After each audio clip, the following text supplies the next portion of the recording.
Hi, this is Mark, and welcome to episode 38 of Nerdology. And my guest today is none other than Mr. Suky Kark. Hello, Suky. Hello, Mark. It's been such a long time we spoke. I know. It seems like ages since we last spoke. Yeah, no, it's incredible how time flies. It just seems like, last week? Yeah, if that. Yeah.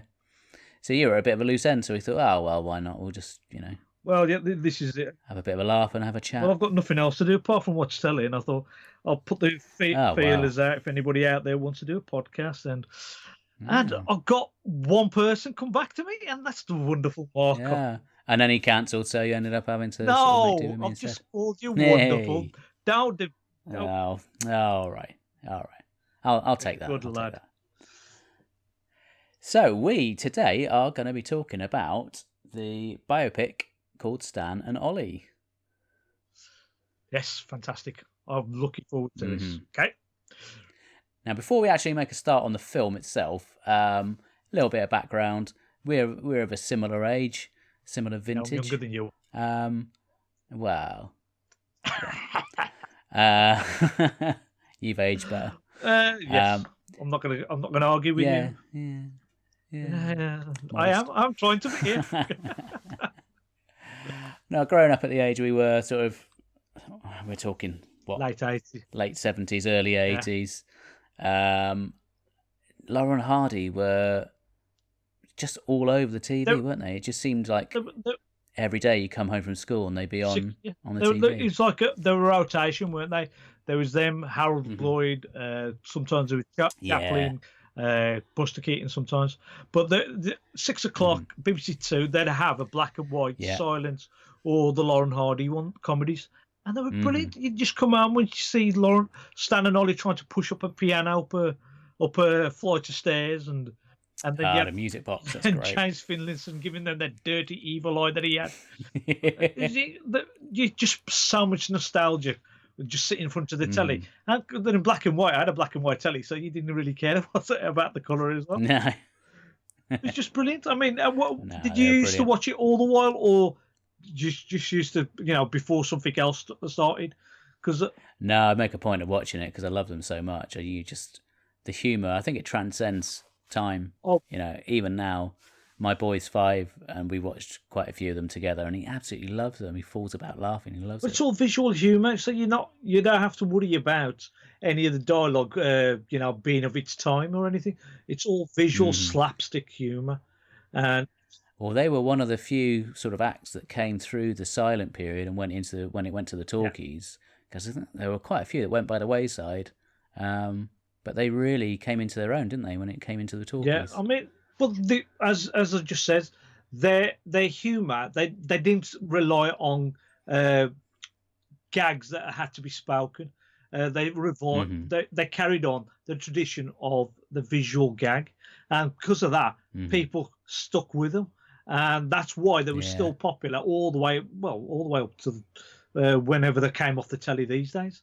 But and that's why they've done this nostalgic film, which is absolutely beautiful. Before this film really spoke to me, it just brought back so many memories from me sitting as a kid in front of the telly, and right at the end, I was in tears. I was absolutely in tears, and I only watched this last night on your recommendation, and I thought I've got it. I'd had it for a while, and I think I'll watch it when I get a chance. And then when we started talking last night, and I thought, okay, I'll give it a go, and it just brought back so many memories from just sitting in front of the telly with my brothers and sisters, just watching Lauren Hardy. My dad used to love them as well. It's just nostalgia. Yeah, I mean it's a really sort of gentle humour as well, and they never really, all the fun was kind of poked back on themselves, wasn't it? It was just they were always the butt of the jokes, weren't they? Each other. And I don't know, it's just something really timeless about them. But yeah, it's a fantastic film. I went to see it at the cinema when it came out. I don't get to go to the cinema that often these days, but I really wanted to go and see it because I love Laura and Hardy, and it just, having seen the trailer, it looked really impressive. Because those two were such personalities, and it must be quite a daunting task to be the person they cast with taking on those roles. Well, both of them did really well in them roles. I mean, John C. Reilly and Steve Coogan, they're just fantastic in them. And you picked up the mannerisms, some of the dance moves. If you notice, they replicated the dance moves perfectly. There's a bit in Way Out West where right at the beginning they're doing that dance move in front of the screen, and then they go up the saloon. Right, I noticed I remember. Well, they noticed right at the end. The show, the original clip of Stan and Ollie doing that, and there's a bit where Ollie goes up to each step as he walks up the step, whereas Stan misses out a step. But if you look in the remake on when Coogan and Reilly were doing it, Steve Coogan does exactly the same, and I think they must have just looked at it and thought we'll just replicate it perfectly. And it just again, fantastic the way they did everything. I mean, I was going to watch this myself, as it says. I've had this film for a while, and I thought I will watch this. I just did not have the time, and I just want to thank you for making me watch this film because it was just. Well, yeah, it sounded like a real hardship. It wasn't. It was. I think it was about 1 o'clock this morning. I was watching it. Right, and I had to be up for a blood test this morning at 8 o'clock. Right, so I've not had much skip, so I might fall asleep halfway through. But if we're going to keep talking about how happy and nostalgic and fantastic this film was, right, I don't think I'll be falling asleep. I'll just be thinking about this thing, thinking about the hospital scene, thinking about the two doors scene. It's just brilliant, man. Brilliant. I think it's a really nice take on the story as well, because it really focuses on what's really quite a sad time for them, really. The film starts in 1937, where they're at the sort of height of their powers. They're making the film Way Out West, which is one of my favourites of theirs. And then they get chatting about, they really ought to be getting paid better by Hal Roach, the guy who ran the studios. And because obviously Stan Laurel was a contemporary of Charlie Chaplin. They came over on the same boat together from England. They were part of a travelling troupe. I think it's the Fred Carno travelling troupe, sort of vaudeville acts. And obviously Chaplin went on to become really one of the first global superstars. And he went on to form United Artists with Mary Pickford and... I can't remember who the other person was now. But Errol Flynn. Errol Flynn, that's it. So they owned their work. So they were going into the stratosphere in terms of earnings. Yeah, well, that's what Stan was looking at. I mean, he'd been through a couple of divorces by then, and he's probably looking at the fact that all his money was going towards alimony, and he looked at Ollie as well. Ollie was going through the same sort of thing, but I think Ollie had this gambling problem as well, where he was betting left, right, and centre on long shots. So all this money was just whatever money they were earning was all going out the window, and you can see why he wanted to get his own, control of his own pictures and make the money for his own pictures. It's just the studio system of the time, and Ollie, well, not really having. Well, this is the way it's been portrayed in the film. Not really having much of a backbone to be able to back Stan up, to be able to. Well, it was a tricky situation, wasn't it? Because they weren't. They didn't have a contract as a team. They were individually contracted. So Stan's contract was about to run out, and Ollie's was still going, and he needed the money to pay off his debts. So he was in a bit of a sticky situation, and. Poor old Stan, he thought he was doing the right thing to try and get them a really good new deal, and it all falls a bit flat on its face. And I don't think they ever really truly fell out altogether, but I think that was quite a difficult time because Ollie goes on and makes I think there's only one or maybe two films that they made apart from each other when they'd formed that partnership. I think he did Xenophobia, which was that elephant film. And then he did, I think there was another film with John Wayne. He appeared as one of John Wayne's in a John Wayne film. But I'm not sure if that was done when Stan Laurel was ill at the time. So Ollie might have just gone off and done a film with Stan's blessing there. but that other time was when he was in contract with Hal Roach. But it's one of them things, isn't it? If you're stuck in a corner, you've got to fight for your own corner. And Stan was fighting for his corner and thinking Ollie had his back, but they came back together. Hal Roach, I think, took him back on again. They carried on filming, but for years, he must have resented it, and that's how it's come out in the film. And 17 years later, it all comes out. You know, if you look at their movies after that, because I think they eventually did leave Hal Roach, and I think they signed with one of the bigger studios, and the quality, there's a real decline. You can see it, because although they were perhaps getting a slightly better remuneration from the studio, they weren't as involved creatively. No, they didn't have the artistic control, did they? No, and Stan was he was the artistic half of the duo. He was the one who was into the writing. He was the one who effectively directed a lot of their movies, although it wasn't his name on it. That was the sort of received wisdom, that he was the one really pulling the strings to make the movies how he wanted them to be, whereas Ollie, I think, was really like a sounding board for Stan for ideas, and also, you know, he was into the acting side of it, and he wasn't really bothered about all the rest of it, so he was happy to be out on the golf course with his friends rather than, you know, plugging away, working all hours, trying to develop new stories. Do you think Stan would resented that as well? Do you think maybe? You know, maybe I don't know. I mean, it does seem to say it in the film that he resented that bit. I mean, he seemed to resent the fact that he went off and did another film, but he didn't seem to resent. Yeah. I don't think he resented the fact that there was no back. I think they were two very different characters, weren't they? But they just had this really brilliant working relationship, and they had something on screen that is very, very rare. It's this, I don't know, you can't bottle it. So this kind of magic, you know, as soon as they appear on screen, you know, those early films are so good, funny. You just sit there and you just sort of reminisce about some of them.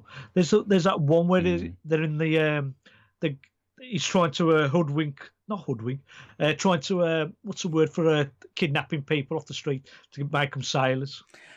Oh, a keel hauling, yeah. Right, and there's that scene where they're running in and out of the bar, right, and then right at the end he clocks Ollie one, and that was funny. There's also there's some sketches that they've done, which was always I've always remembered. Which is there's one where they're given one drink and they put it down in between them, and Stan drinks the whole lot, and he goes, "Why did you drink it all?" He goes, "Well, my half was on the bottom."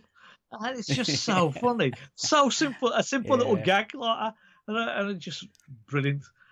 That's one of my son's favourites of their shorts, because it ends with they're at a boating lake, aren't they? And they're trying to impress these two girls. They're dressed up as sailors, and they're trying to impress these two girls by saying that they're, you know, high up in the Navy, and it ends up in this massive punch up with all the other people on the boating lake, and it just, by the end of it, every single person on the lake is in their boat, and it just starts sinking. And my son finds that hilarious. He loves it. I was just going to say, my brother bought the 21 disc box set. Yeah, I've got that one too. And it's got some of like the colorized versions on there, and some of their right. And I can't watch when I borrowed it off him. I can't watch the colorized versions. They just don't seem right. I think these days, when you look at what they've done with things like Doctor Who, because the technology has moved on so far, I think they could do a really good job of colorizing them now. But I think, was it the 80s they did it? And it just looks so fake and so... It's really garish. It's quite off-putting. It is. Isn't it? I looked at it and thinking, that can't be the colour. That is definitely not the colour for the skin. That's definitely not the colour for whatever coat he was wearing there. It just does not look right. No, it's just... No, you're right. I think, you know, the black and white... It's just... I don't know. But even then, some of the stuff that was also on there, Steve, you got little black and white, the black and white shorts, and you've also got silent film on there. I think there's some of the home footage is on there. there's quite a bit of stuff on there to be able to, if you're a real big Lauren Hardy aficionado, that is the box set to get, the 21 disc box set with quite a lot of their stuff on. They are great. You just sit there and you just go, that's brilliant, that's brilliant, that's brilliant, that's funny, that is so funny. I think one of my favourites of theirs, of the shorts, because I think the shorts overall are probably a bit better than some of the feature films, really. I think Way Out West and Sons of the Desert are two really standout feature films, but the shorts are the funniest for me. I think. Have you seen one? There's one called Toad in a Hole. What? Tell me about that, because I can't remember it. And they start off. They're driving down the street and they are selling fish out the back of a van, and they decide that why don't they cut out the middleman and catch the fish themselves? Oh, the one with which actually is they buy a boat. Boy, oh boy! For the first time in our lives, we're a success. A nice little fish business and making money. You know, Ollie, I've been thinking. What about? I know how we could make a lot more money. How? Well, if we caught our own fish, we wouldn't have to pay for it. Then whoever we sold it to, it would be clear profit.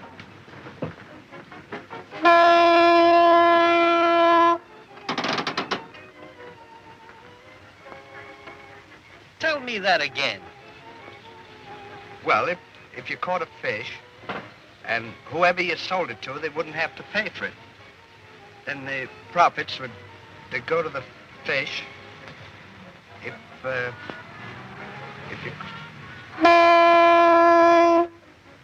you caught... I know exactly what you mean.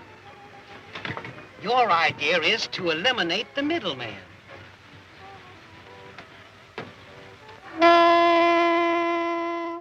Yes, I do remember that one. And they decide to fix the leaks in the boat by filling the boat with water, and it all goes horribly pear-shaped from there. But it's so funny, just slapstick gold.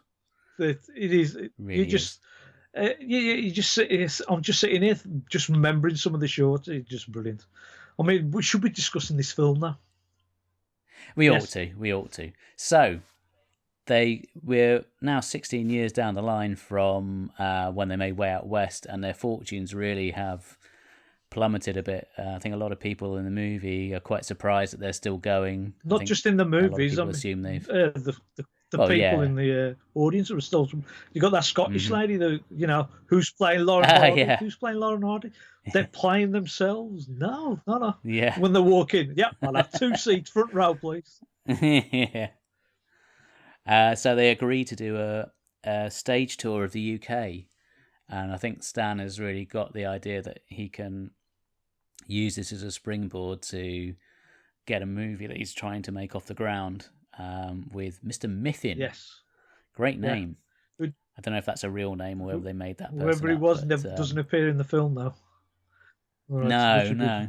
Which is quite telling, yeah. They do this tour of the theatres of the UK, and it's quite painful to watch, isn't it? Because they're coming on, they're obviously that bit older, and the audiences are really thin. You just look at when you see them come out onto the stage, and it's really, you just feel bad for them. Yeah. And their manager, go on.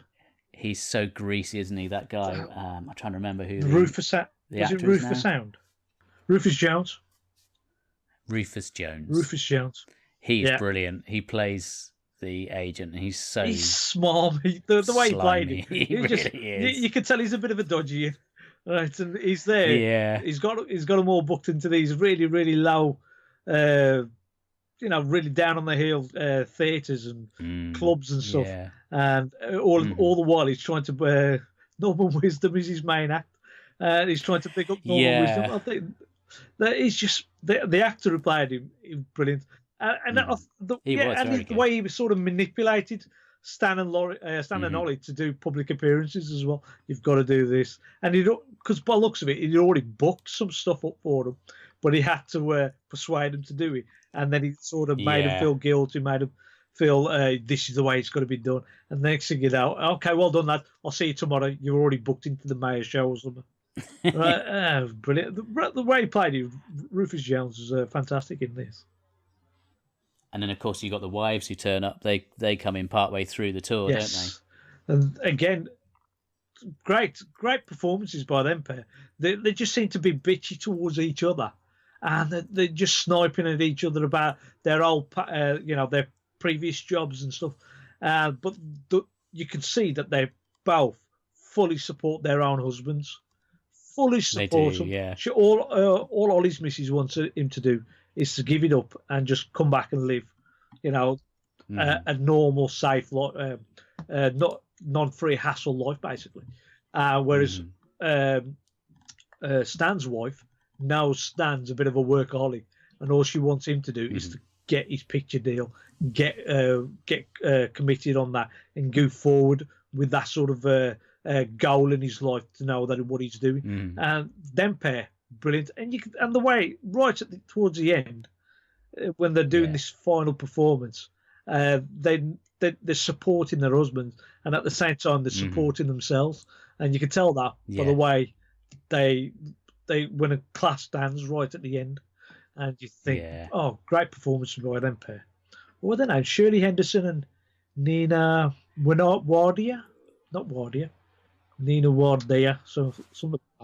I don't think it's the Indian actress. No. No. But yeah, I think the is it Rufus Jones's character? They're at this really swanky do after one of their performances, and they're meant to be meeting all these lords and ladies and what have you. And there's a bit of a face-off, and the two women walk out, and he turns around and says, "Oh, you get 2 double acts for the price of one." Because he's right. They're so good. Because they're really feisty, aren't they? When this film was being promoted, I'd read some of the reviews, and they kept saying it's 2 double acts for the price of one. All right, and I realised that that was an actual line in the film, and so I know Steve Coogan and John C. Reilly were the main stars of this, but you could just as easily have had the 2 wives and just done a picture around them pair as well. They were just as brilliant. Yeah, the cast overall, even for the smaller roles, was really good. It really helped to sort of take you into that. It feels like you're stepping into history and seeing it as it happened. But there wasn't that many smaller roles, was there? Really? I mean, there was the two leads, the 2 wives, Rufus Jones, Hal Roach, and that's about it.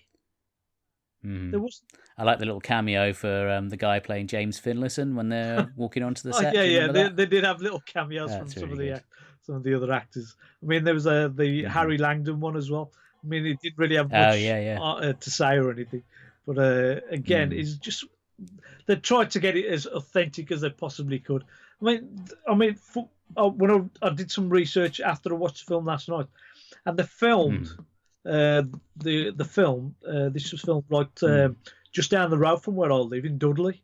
Really? There's the Black Country Living Museum, and they cut. I think last 2017, they went there and filmed a few of the scenes because it's all 1950s period.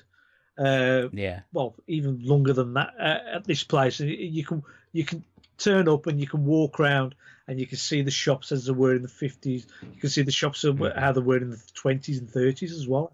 And the scene where the school crossing guard, which is on film, that was filmed there. There was where they come to the hotel right at the beginning. That big bottle and gin or bottle and wherever it was, that inn, that was filmed there. There was there's one where they're in their pinnies promoting their tour in a shop. That's all filmed there. So they only did this just down the road from us, and I could have just popped round. I could have seen it all in action, but if I'd have known about it, these are the sort of things that you miss out on. You don't tend to think of it from when you're watching something of this nature, but there's quite a lot of visual effects going on in this film as well. There'd have to be, wouldn't there? There ain't that many. I mean, I know the Black Country Living Museum they've got all this authentically laid out anyway, so people can, have that sort of experience there. But if you're filming elsewhere, there's a really neat sort of split screen effect they show on the. I've got the Blu-ray, and on the Blu-ray extras, they show you a comparison between the location that they're filming on, and then you kind of the line goes across the screen. And it shows you what was superimposed and what was actually real. It's really clever. Right. It looks so authentic. It's very, very good. And obviously you've got the prosthetics as well. Oh, just going to mention them. Because John C. Reilly, obviously in the later stuff that's set in the 50s, he's wearing a hell of a lot of prosthetic. He's got this great big suit that he has to put on, and the facial stuff, and he had to wear contact lenses because he's got blue eyes, obviously. Well, and I think, in a way, it probably helps them to get into the part, because once they've had their makeup done, I think it's like 3 hours or something it took them to put it on. Yeah. You're sat there looking in the mirror, and you can see someone else looking back at you. It must really help you to sort of inhabit the role. Easily. I mean, I know Steve Coogan also had to have prosthetics on. I mean, his chin was sort of widened, and he had to have extra bits put on his ears. And John C. Reilly, he insisted that he put lead in the fat suit so he could have the proper weight of the suit as he walked. Well, they said it made his whole gait different as he was walking along. It's just that the whole makeup process, right, is brilliant. They needed to inhabit the characters, and you couldn't have done it by doing half-heartedly. You had to go out there, and the way they did it, and the way the care they take, you can't see the joints. You can't really. I was looking. No, when I was looking at some of the behind-the-scenes stuff as well, when they and they got like close-ups on their faces, and you think, where is that prosthetics starting, and where does it end? Where's the real skin? And you can't tell. I mean, you look at John C. Reilly's chin and his neck area. That properly wobbled as well, doesn't it? Yeah, it's really clever. I mean, I don't know how they do it. It's really impressive. It's like a latex thing they drop on over, and I guess they must have other stuff in behind it, but it's really impressive. So realistic. Oh, brilliant. I can't fault them on that. Did they win any awards for this or not? I'm not sure. But they would They would have been nominated for this sort of thing, surely.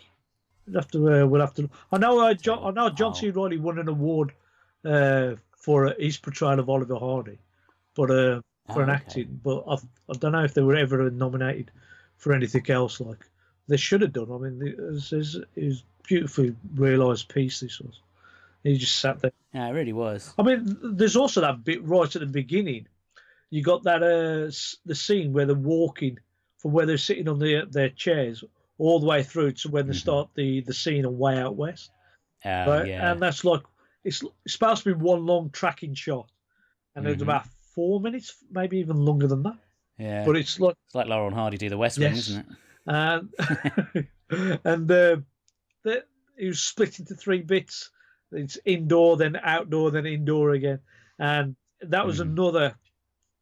John S. Baird, the director, brilliant acting, brilliant directing by him to get all that organised. And if you on the extras as well, it said that one of them scenes had to be shot in one day because they had to shoot one of them scenes in one day because I think that was it. Star Wars had the whole of Pinewood Studios for those weeks, except for one Sunday.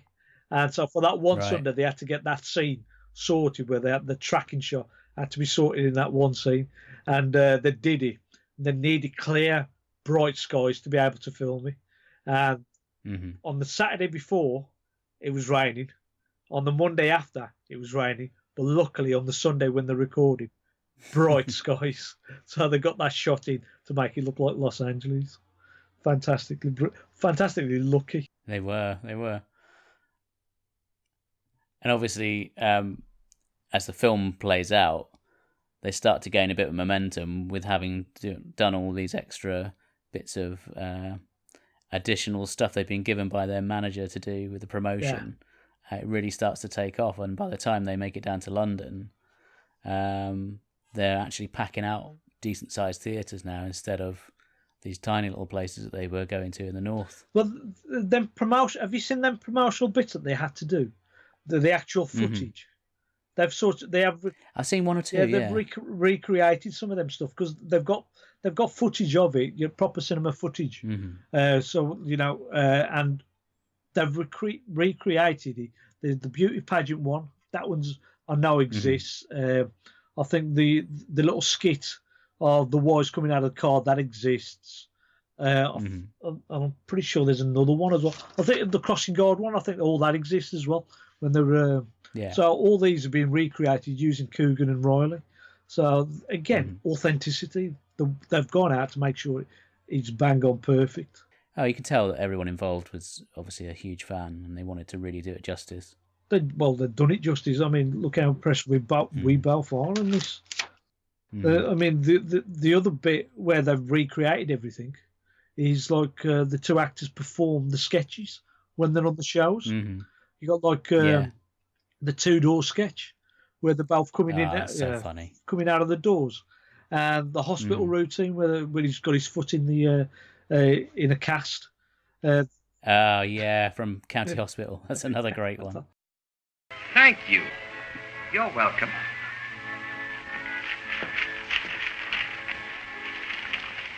What have you got there? I brought you some hard-boiled eggs and some nuts.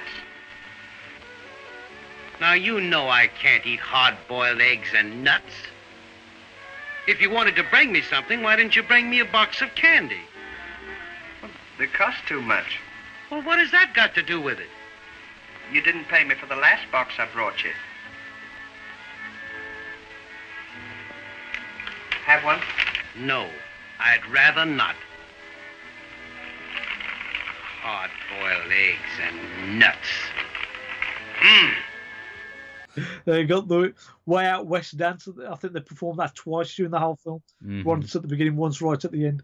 And then you got the song, Trail of the Lonesome Pine. Yeah. And apparently that's them pair singing that as well. Right. That's or maybe not the high-pitched bit at the end. Well, maybe not. I'm not sure.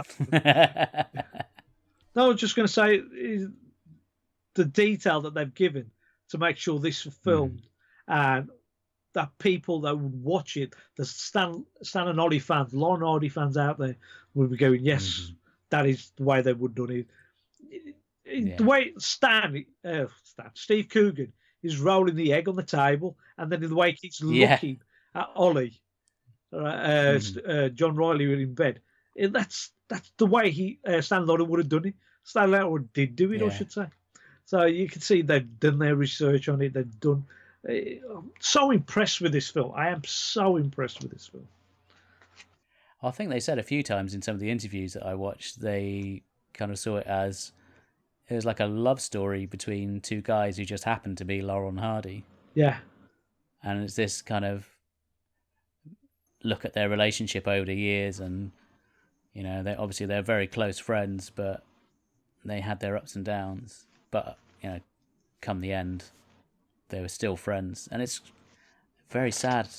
You get these sort of titles that come up at the end, and it tells you how they kind of follow on from there. And obviously, Ollie's health didn't get any better, and he passed away. And then Stan, they were saying he spent the rest of his years continuing to write more material for Laurel and Hardy, but he never worked again, did he? After that? I wonder why he carried on writing, knowing that he couldn't perform it. I don't know. I think he must have had some enjoyment out of it, and maybe it's a way of sort of keeping him fresh in his mind. Maybe, I don't know. But don't know. I suppose you get into a routine, don't you? Because he was a very driven man, wasn't he? He spent all of his time perfecting his scripts and coming up with new ideas and writing. So I guess that was. Well, that's it. What drove him? This is what he seemed to be doing in his spare time all the while. You saw him just sitting away, tapping at his typewriter, and whereas Ollie would have been down the bookies or the race course or whatever in America, like. So this. I remember reading that when he went into retirement, Stan, when they moved back to California, he replied personally to every single fan letter that he got off his fans. That is amazing, isn't it? Can you imagine somebody really high profile today doing that. I can't imagine that. It's unheard of, isn't it? I can't imagine that at all. Can you imagine Tom Baker? Tom Baker might do it. Yeah. He's the only one I can think of that would be bonkers enough. Yeah, bonkers enough to do it. But I can't see anybody else doing it. But yeah, you could. And that tells you all you need to know about him, doesn't it? Really. But probably in them days. What class Yeah, act? how many in those days would there have been much fan mail coming to him because their heyday had sort of fallen to the wayside by then. Yeah, I suppose. But then we're talking. Well, he died in '65, so by that time, I'd imagine a lot of their movies would have been running on TV by that point. Yeah, maybe. Yeah. So you got a whole new generation coming through who wouldn't have seen them at the cinema, but get to see them on the TV. Yes, maybe. Yeah, it might have been quite a bit of fan mail. Must have had some severe writer's cramp. I forget the guy's name, but I remember reading an article at the time when the film came out at the cinema, and it was in one of the broadsheets, and it was a guy who had gone to see them at one of these theatre shows when he was a very young lad. His mother had taken him there, and I think if I remember rightly, they had seen Stan. I think it was Stan before they went through to the auditorium, and he'd said, ask your mum to send you round to our dressing room at the end of the show. And he said, but just ask her to stay behind and you can come and see us, which in these days might sound a bit dodgy, but so take on you, Trick. Yeah, right. So he went round and they invited him into their dressing room after the show, and they had tea and cakes and all this kind of stuff, and they did like a little routine for him as he walked in the door. They had the cakes laid out on a tray, so Stan puts them down on a seat and then invertedly sits down on the cakes. And so they played out this little skit for him, and they chatted to him, and he was saying how much he loved their stuff and he'd seen all their movies. And I think, that again, it just shows what real pros they were. There's that bit in the film as well, because they're they are, as you said, such pros.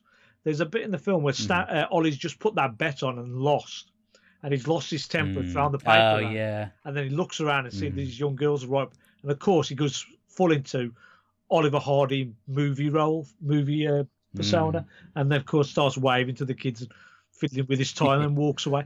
There had to be, I think, in them days you had to perform all the while, and you couldn't really be seen with your indoor persona, your at home persona. So you had to be showing your public persona at all times, and they were always performing. I mean, Stan, you can see Stan when he was sitting in the agent's office, right? Thinking, that's a great scene. Thinking that he can get the attention of this young girl behind the counter, so she can go off and see the agent. And is there performing with the hat? But of course, this girl probably doesn't know who Stan Laurel is. It's calling him Stan. Stan Lauren, apparently, yeah. The actress looked familiar as well. I just don't know. Yeah, I think there's quite a few people I'd seen in this. I thought, I've seen you somewhere before. Yeah, I'll have to look her up later to find out who she was. But I'm sure I've just seen her in a drama or something recently. No, I thoroughly enjoyed it. I thought it was a great movie.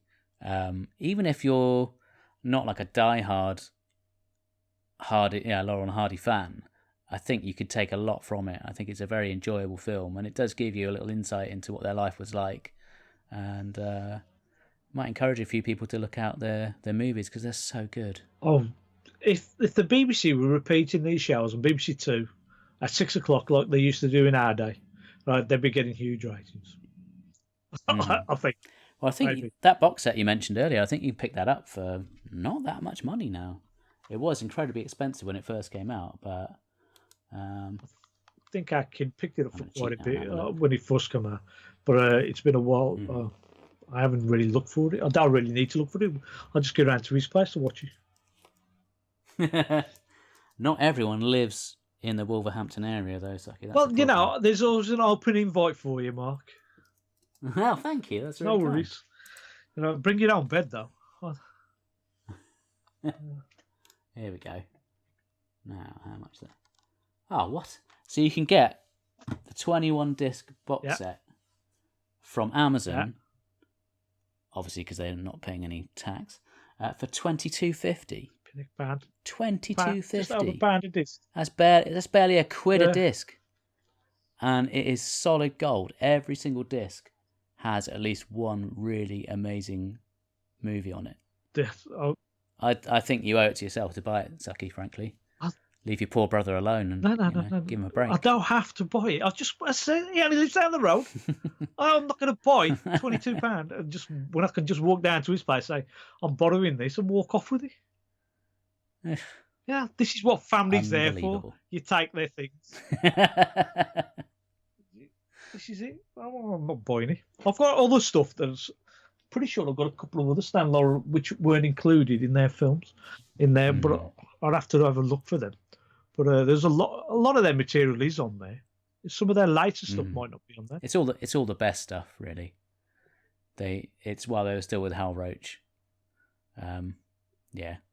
But yes, if you enjoyed what you saw in the film and you haven't seen that much of their stuff, you're not taking a punt on it. It is worth $22.50 of anyone's money. It's really, really good. That's brand new, that is, as well. So if you're looking the what's his name, CEX, I wonder how much is it? Right. Yeah. Probably going for a tenner or something. I expect. But you'd have to go to the other side of the country to pick it up, though. You won't get me to part with mine. I'm hanging on to mine. No. I'm sure KK's out. My brother's hanging on to his as well. So we're going to go for a commercial break. And when we come back, we are going to look at some recommendations for our listeners. I'm more alive than ever before. I've been to my Commodore 64. My friends are knocking down my door to get into my Commodore 64. It's mind-boggling. Commodore 64 lets you play hundreds more games than any video machine, plus draw, program, even do music. I'm more alive than ever before, and my friends are knocking down my door. 'Cause now we're into so much more. We're into our Commodore 64. And welcome back. So we've come to that point in the show where we're going to look at recommendations of stuff that might interest our listeners. So I'm going to start with Suky this time. What have you got for us this time? Right. I'm currently watching The Man in the High Castle. Now, have you heard of this, Mark, at all? I have watched the first series, but I haven't got around to watching the others. Okay. So I'm a bit behind. So the first series sets up the whole premise that the Nazis and Japan won the World War II. And because they won World War II, America was conquered, most of Europe was conquered, basically the whole war. So hang on a minute, America is being run by white supremacist Nazis? Flipping heck, and we're going to go political already. Anyway, moving on. Carry on. Right.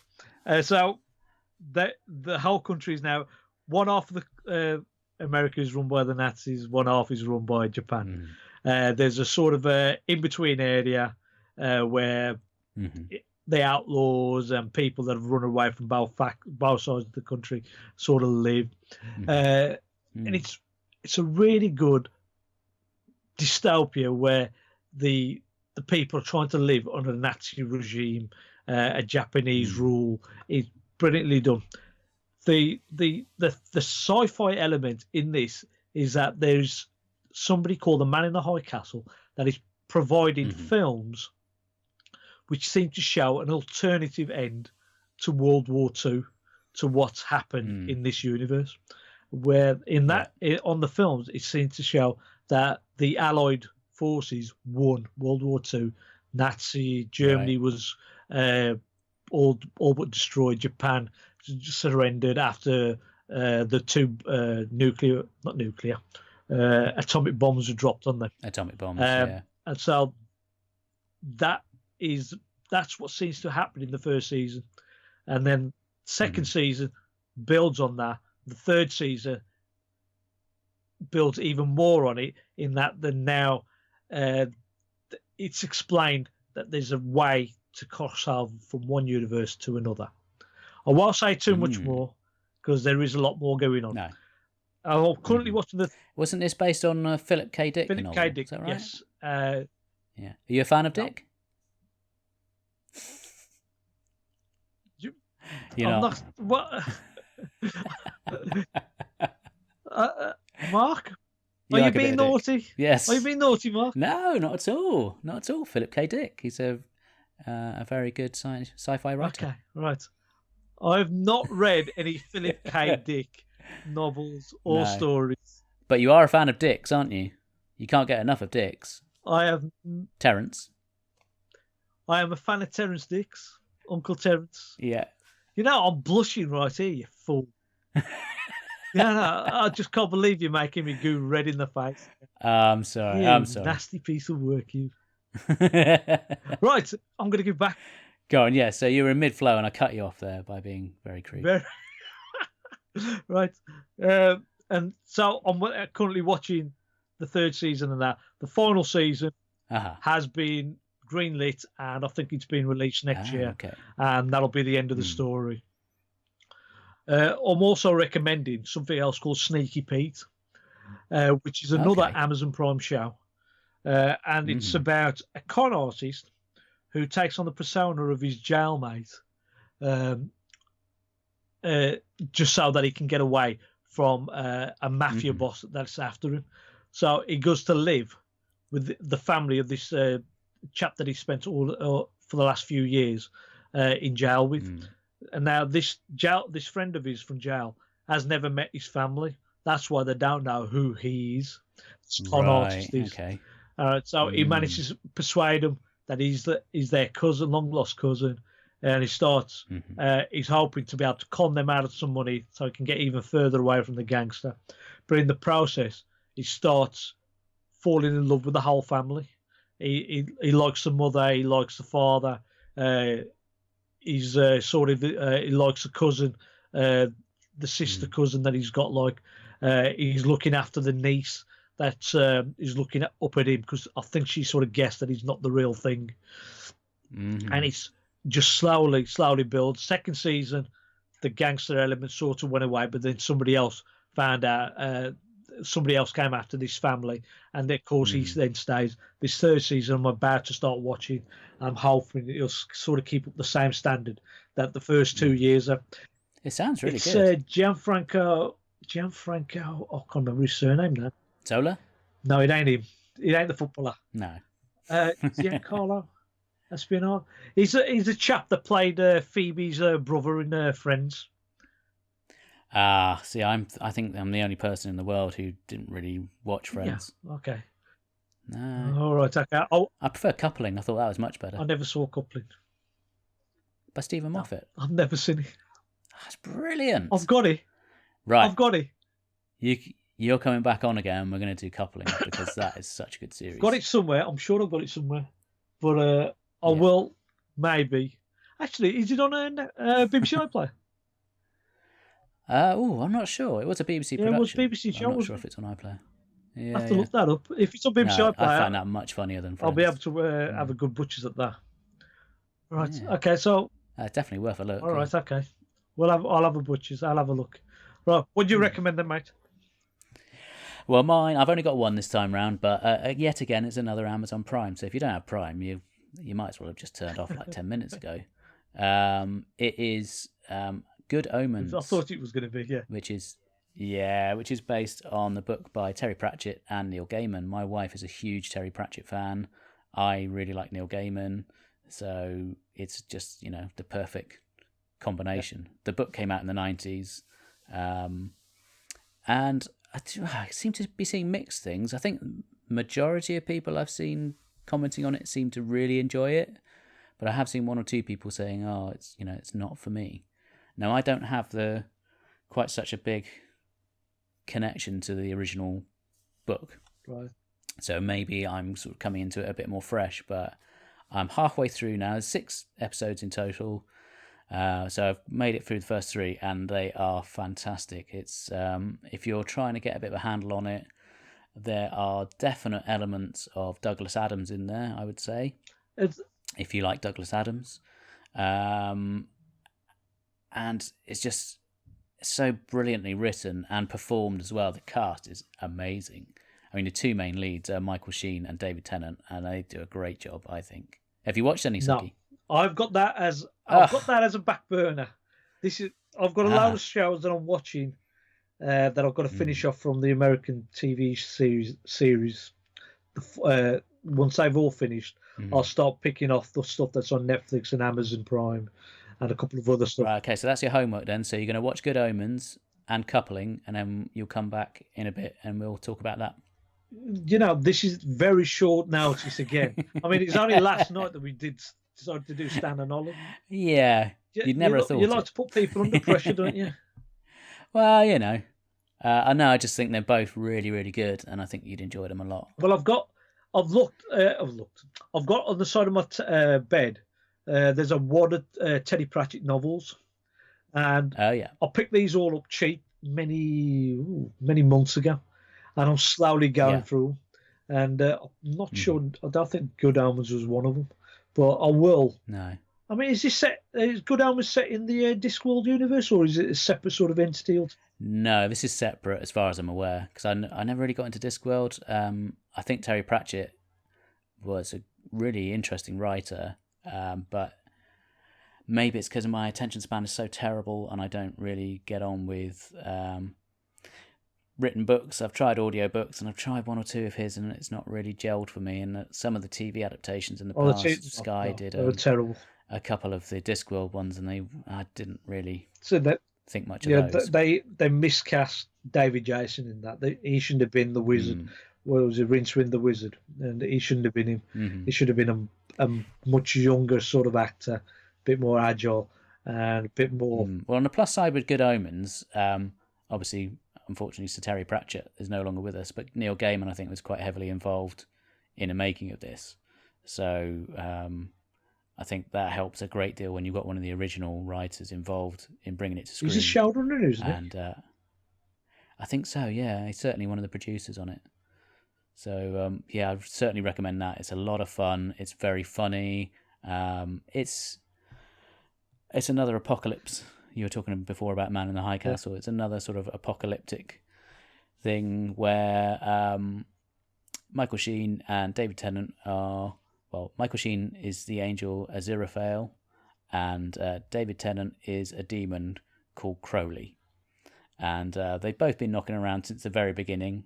I mean, it zips about all over the place. You start in the Garden of Eden, and then we're backwards and forwards through time.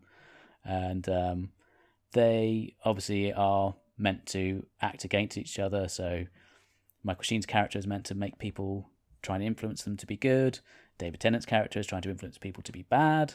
And they kind of get to this point where they realise that they're just cancelling each other out. So why don't they just stay at home and say they're, doing their jobs, and no one will ever know. And it all goes a bit pear-shaped from there. But it's really, really good. It's so funny and just really brilliantly acted. And I would highly recommend it. I've seen a still of David Tennant in female garb. Is he? Maybe in a later episode. I don't think I've seen it. I'm sure that's on one of the... I've seen it on one of my Twitter feeds, and I'm thinking, what's he doing in that? I don't know if he was from Good Omens. What should it be? I think it's from Good Omens. I'm sure it's from there. So you haven't got to that one then?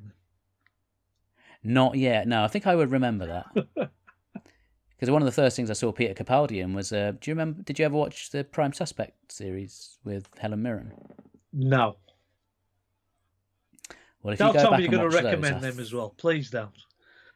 Well, they're very good, but I'm not going to force you to watch it. But if you get a chance, they're probably a bit of their time now because they were sort of 90s, so maybe they've perhaps not dated as well as some. But I think it's the third series.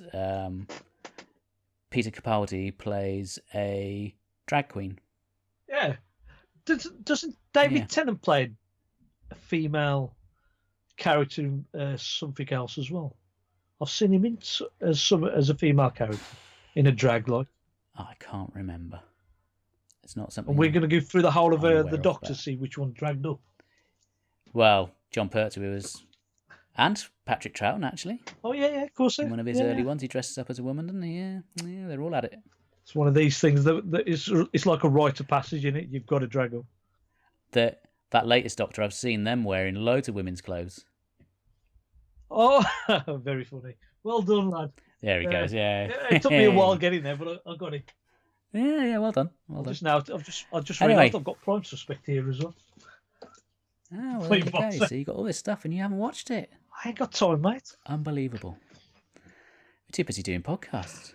That's only recently, mate. And I'm going to tell you something else as well, just before you go. I'm so happy that you got back into podcasting. And I know you really? did say it was due to me. And I'm just going to take all the credit. Getting you back onto Star Trek Discovery when it came onto ad. Well, yeah, there was a little bit of that. I hadn't done it for a while. And it just felt really good. I'm just taking credit for all your brilliance that you've been doing for the last few episodes. Yeah. I'm going to take all the credit, mate. So, no worries. So before you go, do you want to give another plug to your shows for anyone who doesn't know you? Yes. I can't imagine there's anyone who doesn't know you. No, I seem to be jumping on Mouse People's podcasts these days. Because I've got nothing else to do, you see, apart from watch TV and do podcasts. You're omnipresent. Yeah, it's like an omni-roomer. Yes, we'll plug away on Progtor Who, which is the podcast that I do with Mark, Craig, and Bob. We'll review a Doctor Who story every month. We play. So, what's a unique selling point on Progtor Who? We play music. We do play. Well, I don't. No, we will play. I've noticed you've avoided that. I have given one track, and it was. You know what track it was? You'll love it. I know you'll love it. I can't remember now. You'll love it. You know, as you're an Evertonian, you'll love it. Oh no! Actually, I think I do remember that. I think I had to fast forward past that. Yeah. Anyway, well, let's not talk about that. So yeah, you play prog tracks. Well, not just prog tracks. Technically prog tracks, and then Craig slips on some pop. Craig, I've got to say, Craig puts on some legendary choices. Well, it does. I mean, I'm bopping to him half the time, and I just don't understand why the other two don't like. He gets a lot of stick from the other two, but no, he's bang on it for me. He picks some really good tracks. Well, they all pick some lovely tracks, but you know, some of the stuff that Mark and Bob pick, you're thinking, okay, I prefer to be dancing to Craig's stuff. But yeah, that's Progtor Who, and that's a monthly podcast. That's Progtor Who. That's a monthly podcast. And the other one that I've been doing quite recently is Doctor Who, Whose Line Is It Anyway? Which is like an improv, and that's an improv comedy podcast where we play. We'll take characters from a particular Doctor Who story, and then we'll just act out silly voices, personas, scenarios, just jokes all the way. It usually ends up with fart jokes and poop jokes most of the way through anyway. Nice, really highbrow stuff. It's fantastic, really. You know, it's just at my level. And mine. It's a very fun podcast. I mean, we record for about 25 minutes, but half the time we're chatting to each other for about, well, most of us have been chatting to each other for a good half an hour before and about half an hour afterwards. Yeah. And that also... It's just like a social thing. That also gets put into the podcast. Miles Northcott, who runs it, he'll just take snippets of the conversation and bang it in there. And he'll take snippets of the conversation and put them into songs as well. And that's nice. One of the better things that I've noticed. And when I'm at work, I'll go, have you listened to this? And I'll put on a song where I'm sort of making comments all the way through. And they go, is that you? Yeah. Are you singing? Does it look like I'm singing? Yeah. Does it sound like I'm just being quoted in this song? You're doing a bit of hip hop. Yeah. You're dropping some rhymes. I'm doing a bit of rap. Yeah. I was going to make a joke then, but I thought, no, But you can if you want, Mark. You know. You've already made me blush. I was going to say the Silent Sea, but yeah, well. Yeah. Well, thank you so much for coming on. It's been an absolute pleasure as ever. No worries, Mark. Thank you for having me on again. That's quite right. And we'll have you back to talk about all that stuff that I've told you've got to watch. Yeah, in about a year and a half time. Yeah, no problem. It's a date. I'll call you tomorrow. All right. Cheers. Later.